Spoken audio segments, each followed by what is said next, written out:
And I find it kind of funny, I find it kind of sad. The dreams in which I'm dying are the best I've ever had. I find it hard to tell you, I find it hard to take. When people run in circles, it's a very, very mad world. Mad world. I'm Vin. I'm Sori. This is Sundown Week. Darker side of dark. Just really focusing on the, not necessarily the dark side of humanity, but, you know, just experiences in life and how they affect you. Mm-hmm. And I think there's always kind of like a running sort of debate is like, is this something overcomeable or is it inevitable? You know, et cetera, et cetera, et cetera. Mm-hmm. So we just listened to HELLYEAH. And then now we've got HELLYEAH, which I'm pretty sure HELLYEAH is the singer of Mudvayne. I'm pretty sure. So that being the case... The name of the song is Hush. Shh. That was the original Sori secret move right there. Mm-hmm. Hush by HELLYEAH. Let's do it. Hopefully this video doesn't get blocked.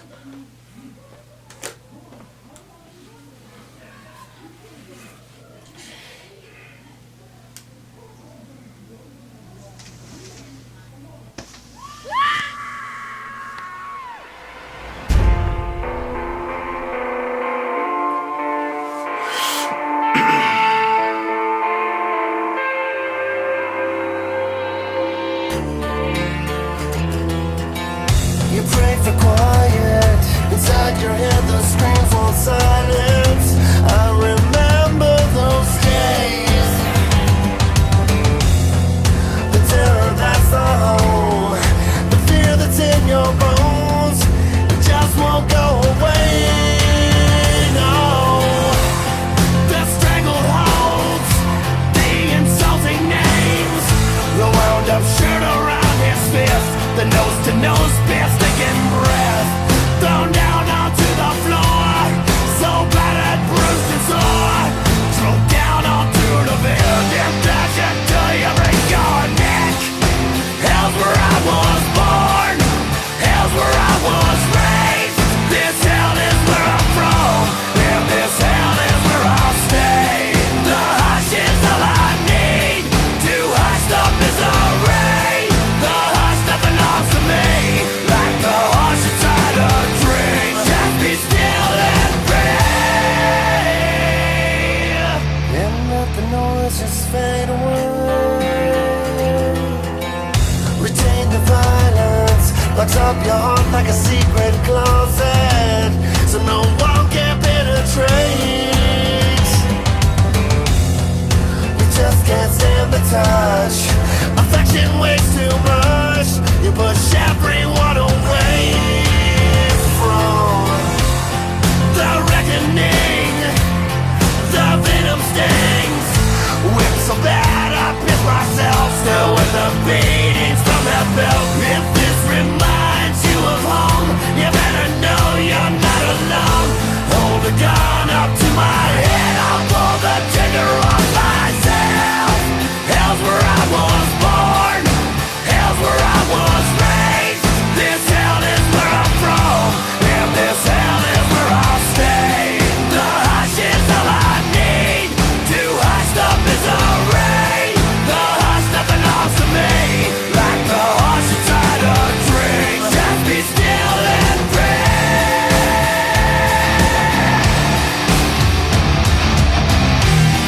These are the memories in me. You didn't wanna know, you didn't wanna know. These are the memories we keep. We don't wanna show, we don't wanna show. But now at least you know you're not alone. Hush is all I need, hush the misery. Hush belongs to me, like the hush inside a dream. Hell's where I was born, hell's where I was raised.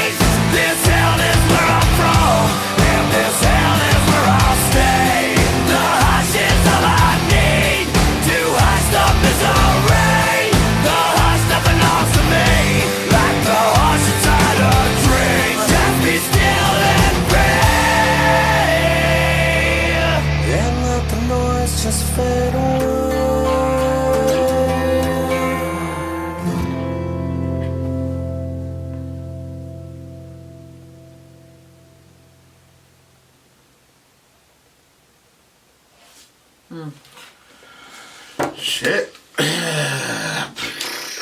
That's really when I hear stuff like that, like what that person went through, like with, I mean, I'm assuming it was a parent with the belt, and that's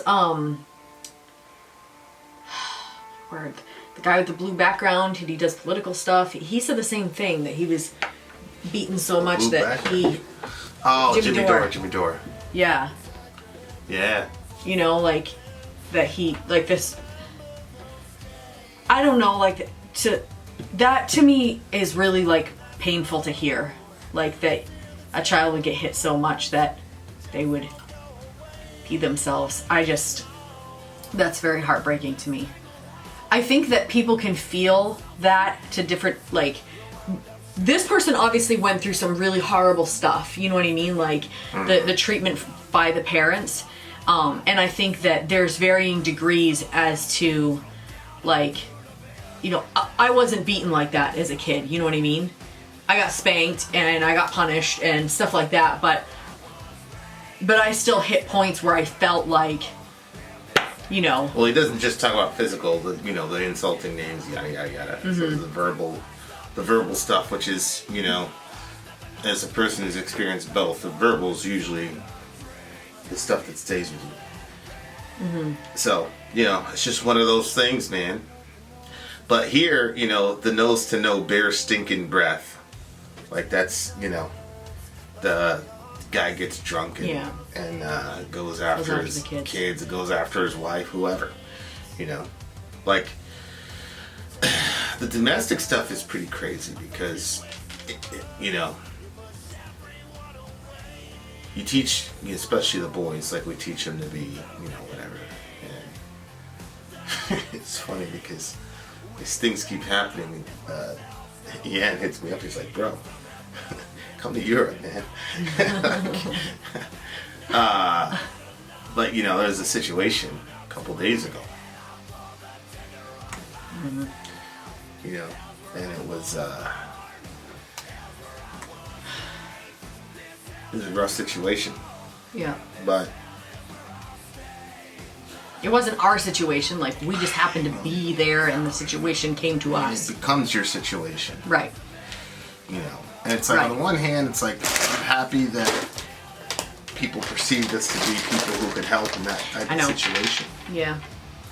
But on the other hand, you know, you go back and forth. Dorian just turned 15, and he saw a pretty terrible scene. You know, so we got in the situation. You know. Yeah. And, you know, there was one girl that was already in the house, and then there was another girl that was seeing the whole thing happen. And, you know, and then there's another person who is getting beaten with an inch of their life. And I truly believe that, you know, situation would have been a lot worse without intervention, because you know, when you're talking about breaking people's jaws, breaking noses, you know, lacerations on blunt force trauma, like, you can't play around with that shit. Like, people die, like boxers die, and there's gloves on their hands. Boxers die in the ring, so like people can die on that shit. And so you're like you're seeing it mid in action, and you know, obviously, as a parent, you don't want your kids to see that shit. Nope. You know, but he heard about it and he went to action. You know, and I had just come out of the shower, so you know, I come around and it was heartbreaking seeing him like that, because he wanted to repay. He wanted us to go get the guy, and I understand being 15 years old and all that. And he's not thinking, well, his daughter's right in front of him. What are you gonna do? You gonna lace him up in front of his daughter, so his daughter gets to see her mom, and you know what I mean? Like, there are just so many factors that go into how you're supposed to, handle those situations. But it was very strange because, first of all, it was mind-boggling. He had zero fear whatsoever, zero sense of self-preservation. I know. He used to have so much of it. I used to like dictate everything for him. Then he just flipped a corner and. Yeah, I said, little bro, we did our job. She's out. She's safe. Mm-hmm. But like he wanted to go and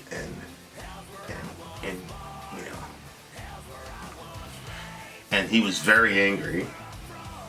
And he's getting facial hair and all that, right? So he's kind of, and I was just like, I gave him a hug, and he just broke, and he went back to being a little boy. And he said, I never want to see that again. I never want to see that again. He was, he was having a very, very hard time emotionally. And,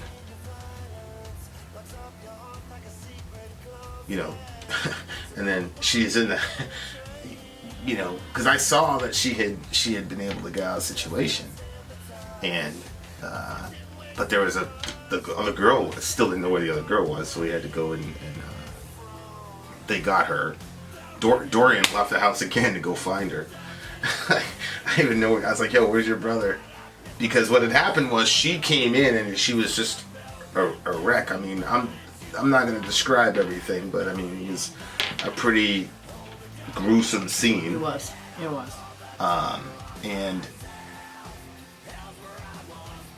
But then the other girl was missing, so Dorian's out again. So I went out there and, I didn't even have my clothes on. I didn't even have my clothes on. Just had a pair of shorts on. A pair of shorts, no shoes, nothing. Like Dorian, and he's like, I got her, blah blah blah. And I just hugged both of those girls, and I was trying to, it's just a horrible situation, seeing them in that situation, and Dorian was so hurt, and it's like, it was hard, man. Mm-hmm. It was very, very hard to, Now I just held him and hugged him. He was crying out in the street really hard. He was crying really, really hard. He was crying harder than the girls. And the girls had seen it happen, but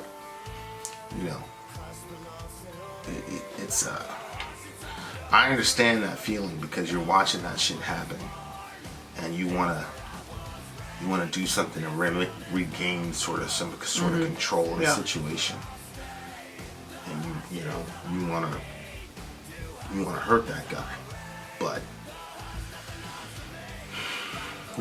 we did our job, but he was just. So that domestic shit is crazy. Like, Yeah. And it's weird because it's so strange because if I was in that situation by myself, like I'd have that same inclination that Dorian has. Mm-hmm. But because he's my son and I was guiding him, like emotionally it was different. Mm-hmm. But it's very rare that a parent abuses a child like that and doesn't do it to the spouse too.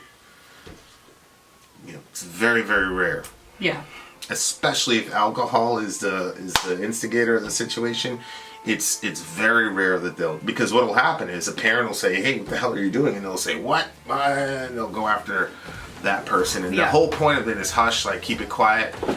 Our neighborhood, we kind of, believe it or not, like live in the ghetto. Mm-hmm. So it's very common for cops to show up and things like that. Like, there's a lot of yelling, there's a lot of screaming, there was a lot of, really aggressive male intonation, and you would assume everybody would be outside like, holy shit, what's going on? And nobody was, because in this particular context, that shit is just normal.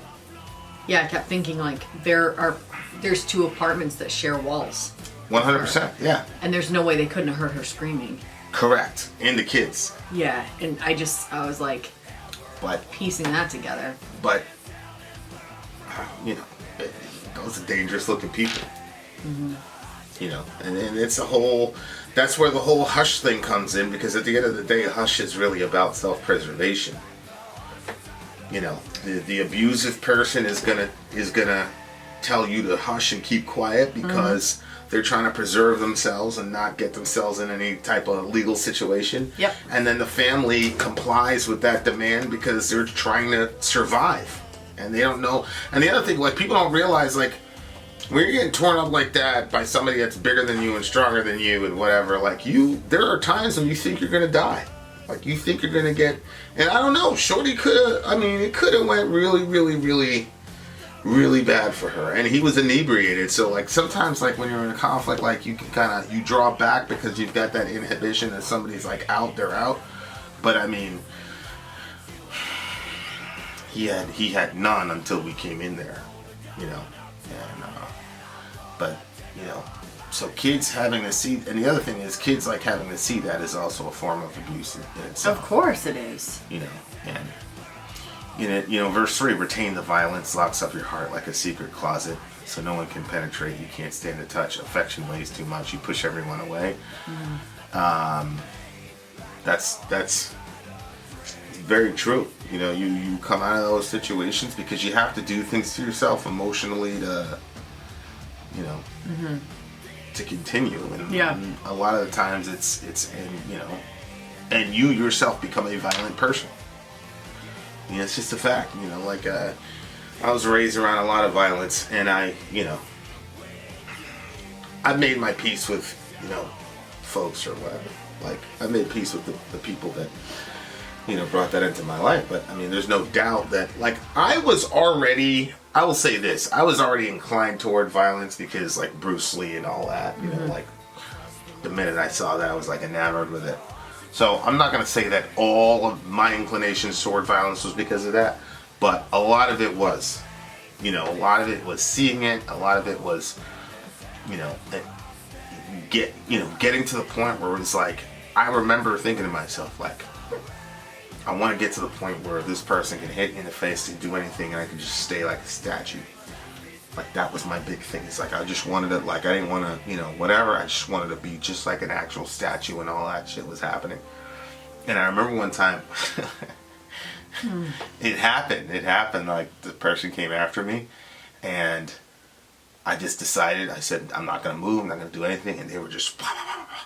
And I would, you know, get back, and I looked them straight in the eye, and they were, you know, they were obviously concerned, you know what I mean? And so you end up with these really crazy mentalities, you know what I'm saying? And then when I got older, around Dorian's age, and you go out and you look for these confrontations because you want to, you know, at the time I didn't know that that's what I was doing.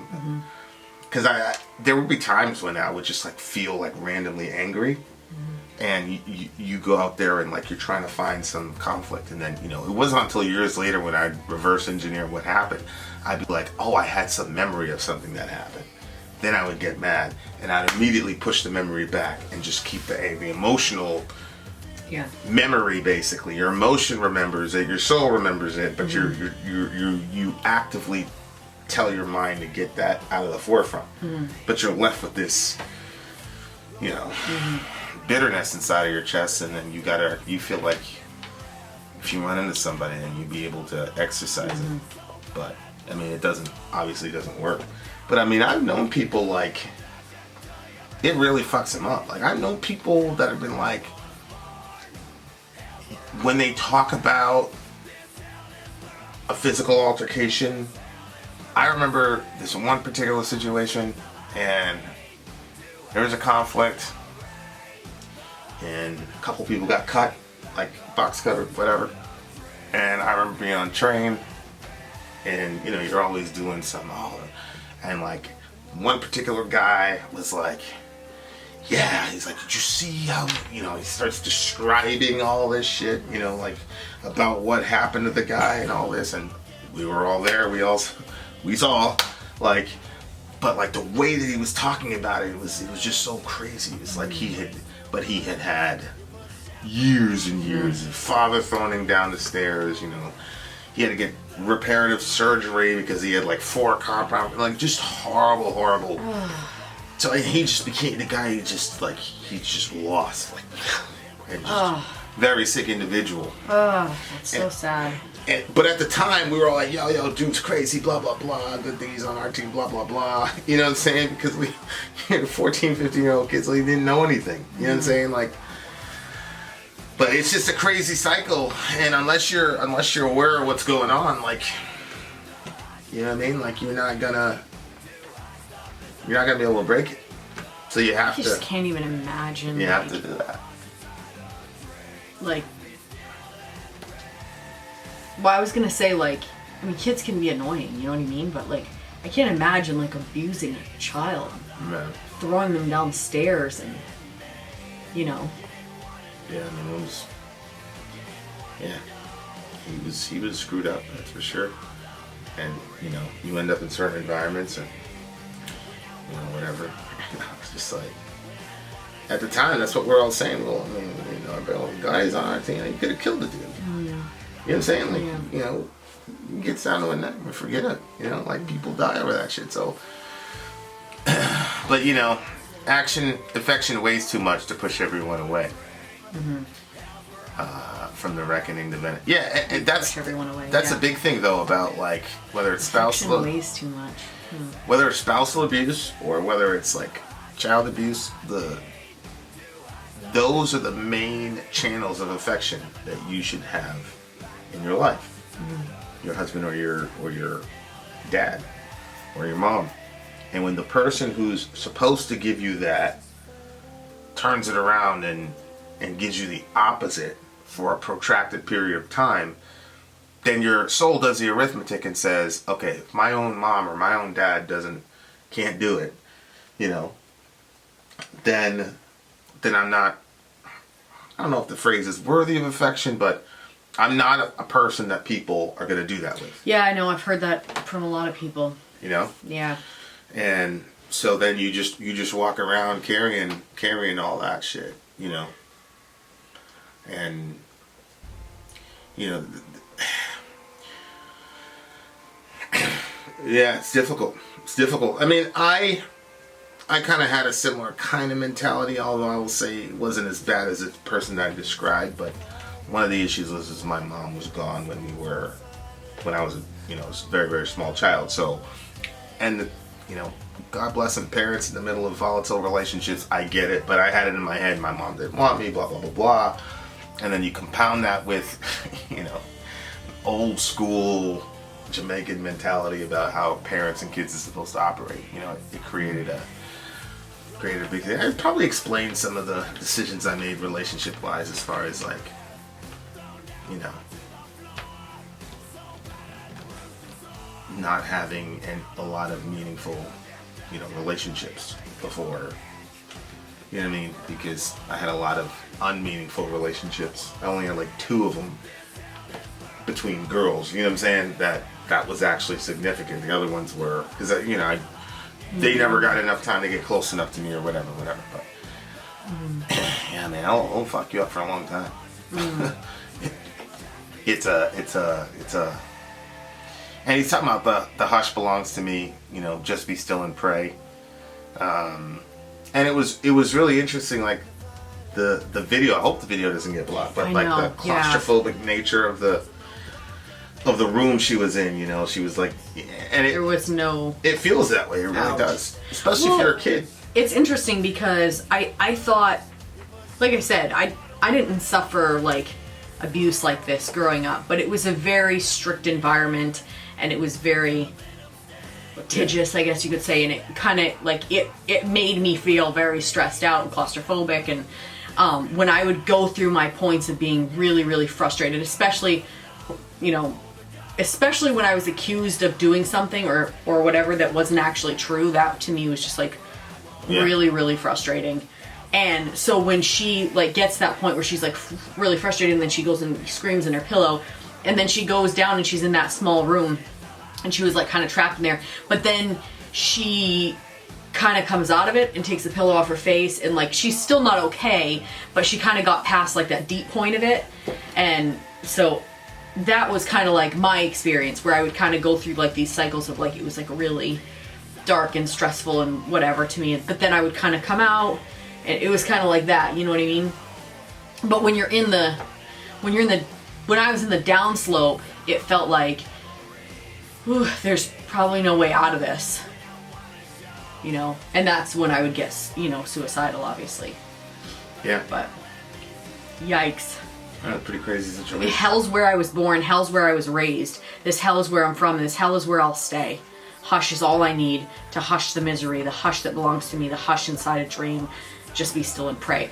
That also was very interesting to me because it's all like negative. Like, you're not getting out of it. You were born here. You'll die here. Like, everything is just consumed by this misery. But then just be still and pray. And like, I literally remember hitting points where all I was saying is like, God, just help me. God, just help me. That's been like, yeah. Those, God, just help me. Those 4 words were something that that's probably the prayer I've prayed a lot. Oh, God, help me. God, just help me. You know, and, you know, I'm still here, so. But yeah, wow. That's tough. That's really, really tough. I really don't like people going after children. Yeah. And then kids having to deal with those issues and then growing up and becoming the type of person that was horrible to them. You know what I mean? Like, it's just this. Yeah.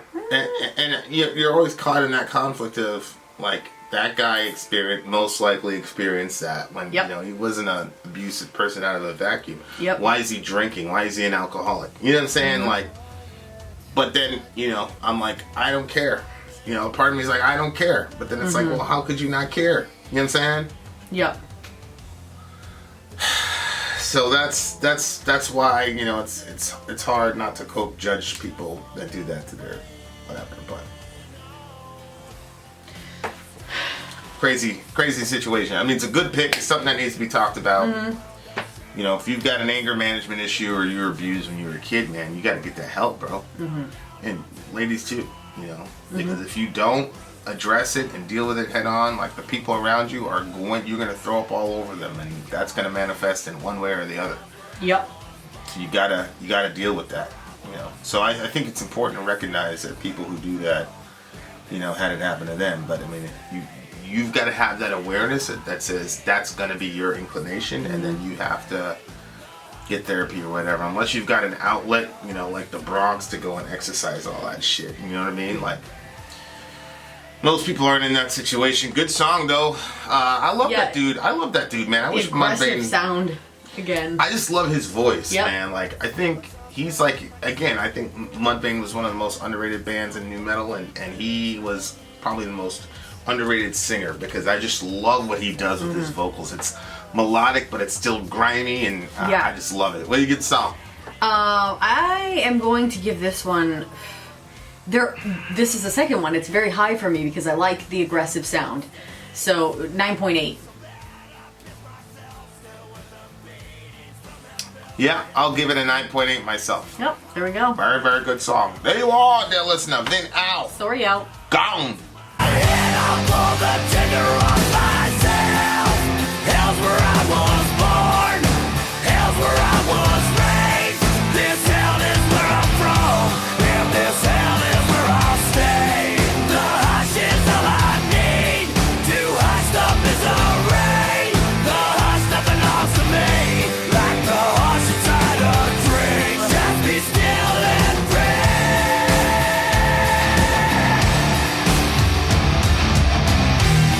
The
You pray for quiet. Inside your head the screams won't silence.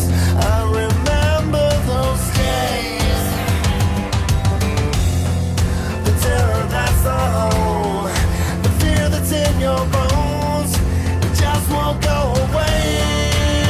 No, the strangled holds, the insulting names, the wound up shirt around his fist, the nose-to-nose beer sticking breath, thrown down onto the floor, so battered, bruised and sore, thrown down onto the bed, and dash it till you break your neck.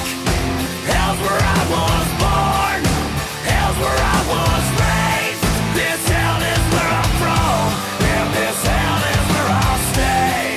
The hush is all I need, to hush the misery, the hush that belongs to me, like the hush inside a drink, just be still and breathe, and let the noise just fade away. Retain the violence, locks up your heart like a secret closet, so no one can penetrate. You just can't stand the touch, affection weighs too much, you push everyone away from the reckoning. The venom stings, whip so bad I piss myself, still with the beatings from that bell.